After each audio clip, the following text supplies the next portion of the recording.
You know that feeling, right? You find a song you absolutely fall in love with and you play it maybe 50 times in a row. We've all been there. And yeah, it can feel a little obsessive, but today we're going to break down the hidden psychology behind why we do this. So what is it? What's really going on when our brain just has to hear that one specific track over and over and over again? It's a question a lot of us have, and trust me, the answer is way more interesting than you'd think.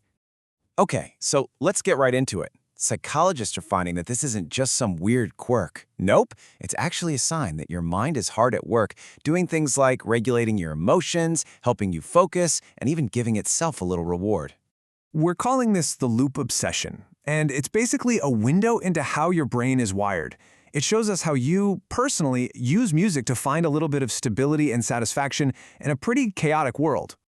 And believe it or not, there's a scientific term for this. It's called a short burst of deep obsession. And what that really means is this isn't some flaw in your personality. It's a period of super intense, focused learning that your brain finds incredibly rewarding. So at the very heart of this whole loop is your brain's reward system. It all comes down to chemistry, specifically that famous neurotransmitter you've definitely heard of, dopamine.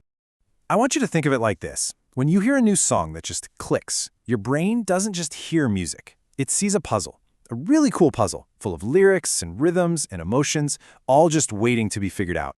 And here's pretty much how that whole puzzle-solving process goes. First, you discover the song. Simple enough. Then, your brain gets to work, analyzing every little detail. And the repetition?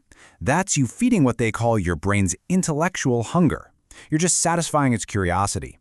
And then, once that puzzle is completely solved, the dopamine hit starts to fade. And just like that, you're ready for a new song. But hey, it's not just about the thrill of solving a new puzzle. Hitting repeat also has another huge function. It can be a really powerful emotional shield. Right, so here's a crucial point. For some of us, big emotional swings can be, well, jarring, even the good ones. A familiar song gives you a totally predictable emotional space. You know exactly how it's going to feel, you know exactly where it's going, and that helps you feel balanced and grounded. I mean, the contrast here is pretty stark, right? New music is like a roller coaster. It's unpredictable, you get these big emotional spikes, and it takes a lot of brain power to process. Your favorite familiar song, though? That's your anchor. It's predictable, it's grounding, and it takes almost no mental effort, which is exactly why it's so comforting.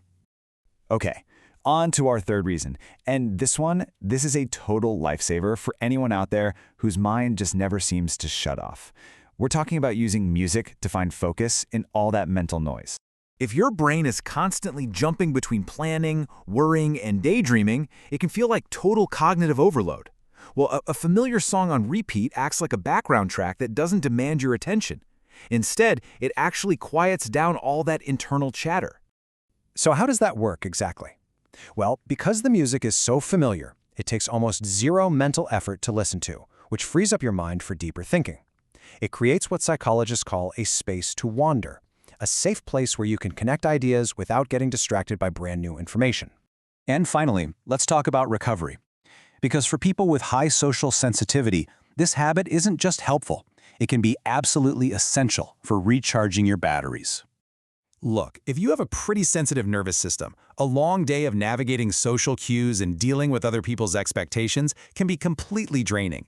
Your brain just needs a way to decompress and hit the reset button. And that familiar song? It becomes your sensory anchor. It creates a feeling of safety and what's been described as uneasy rest. It's a way of calming down a nervous system that's been on high alert all day long. You're basically choosing a moment of peace over performance. So when you put all of these pieces together, it's pretty clear this isn't some random habit. You're actually making a trade. You're giving up the novelty of hearing something new for something way more valuable, a deep internal stability that helps you get through the world on your own terms. So let's just recap real quick. That one song you have on repeat, it's not just a song. It's a multi-purpose tool that satisfies your brain's curiosity, helps you regulate your mood, lets you find deep focus, and even helps you recover from a long day. So the next time you find yourself on hour 3 of the same exact track, just ask yourself this question. What is my brain trying to tell me right now? Does it need that dopamine hit from solving a puzzle? Does it need some emotional comfort? Or does it just need a quiet space to think? Your musical habits might just be telling you more about yourself than you ever realized.